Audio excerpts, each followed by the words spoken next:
My name's Sarah Charlton, and I'm an associate professor in the School of Architecture and Planning at Wits University, or the University of the Witwatersrand in Johannesburg.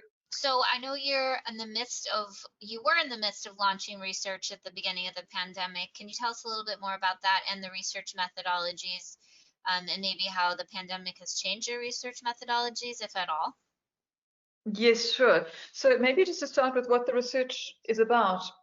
The research is located in two sites here in Johannesburg, but also in Maputo in Mozambique. So it's a partnership between researchers at Wits and at the University of Eduardo Mondlane in Maputo.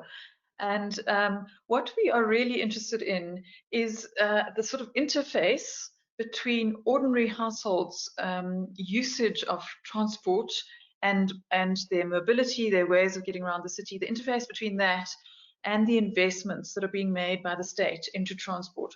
So we're interested in seeing to what extent the households that we are working with are actually using the types of infrastructure and types of transport that the government is spending money on and government is prioritizing.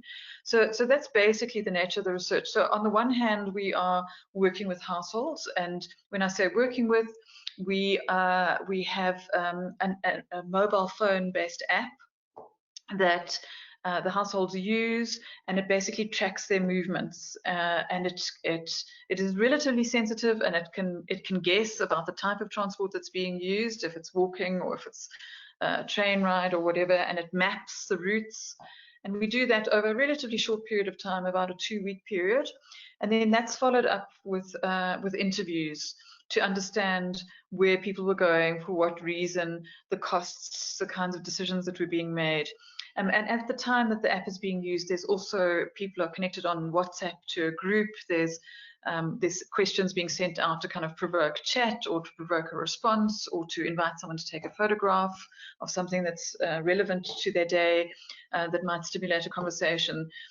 So it's that kind of technique that's being used, and we will later get to the side of the story which is about talking to officials and decision makers about the investments and what they do there. So we're doing this in parallel. We've started our Johannesburg side of the story, doing our research in 3 different neighborhoods in Johannesburg, and our Maputo colleagues are doing similar research in 3 different neighborhoods in Maputo. And what was the impetus with partnering with Maputo? I know in Mozambique, there's Portuguese, but there's also a lot of original African languages too. So is there a language barrier, and how did you find your colleagues in Maputo? We absolutely have a language barrier, and the problem is all on our side here in South Africa, because most of us in our team don't have multiple languages. So we rely a lot on our Maputo colleagues, who are much better with English as a medium, our common medium. But maybe something to do with the history. So Maputo is amazingly, it's only about 600 kilometers from Johannesburg. It is in fact closer to Johannesburg than Durban, which is often thought of as our closest bit of sea. But in fact, Maputo is a closer port to us. And historically, there were quite strong connections. So when gold was discovered in Johannesburg in 1886, the initial transport of the gold was thought about as being kind of taken to Maputo, or Lorenzo Marx, as it was known then, to be exported there.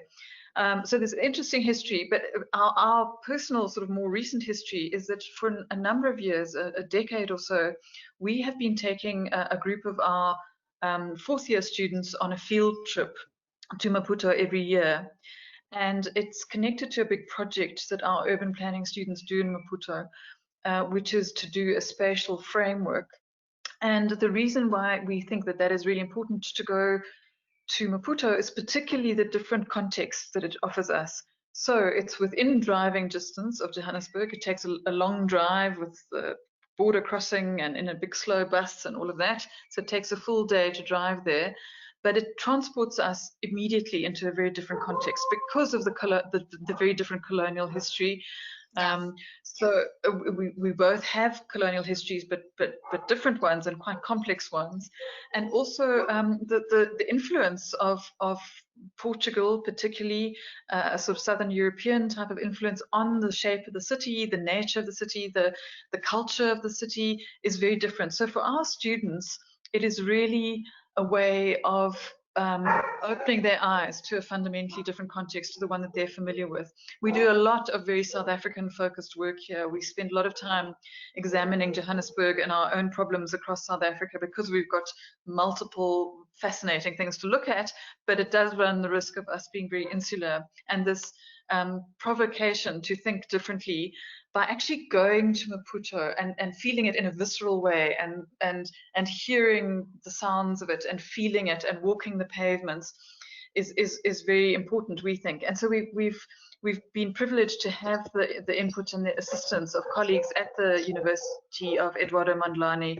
to help us through this and to guide us, to offer. They do a fantastic kind of Q&A session with our students, answering all sorts of questions, and it's been really valuable. And on that platform, we've built this relationship around this research project. Interesting. So this partnership sounds rewarding. Very, very, very well. So far, it's been enormously rewarding. And the one thing we managed to do is have a joint workshop together just before lockdown happened in March. So we took our students on our annual field trip, and about 10 days after that, the borders were closed. And everything shut down. We were really lucky. I remember as our bus arrived at the border, leaving South Africa and entering into Mozambique, we were met by the people in full sort of hazmat gear, taking our temperatures and checking on us coming into Maputo, into Mozambique. They were very careful, thinking that South Africa could well be a source of transmission of the virus, even though at that stage there had only been one case in South Africa. But luckily we were able to do our field trip, and we had our joint workshop with our partners to kind of kick off the project. And it was just really great to have that personal contact and for our students to once again kind of experience the city, not just be told about it in a lecture or see a video of it.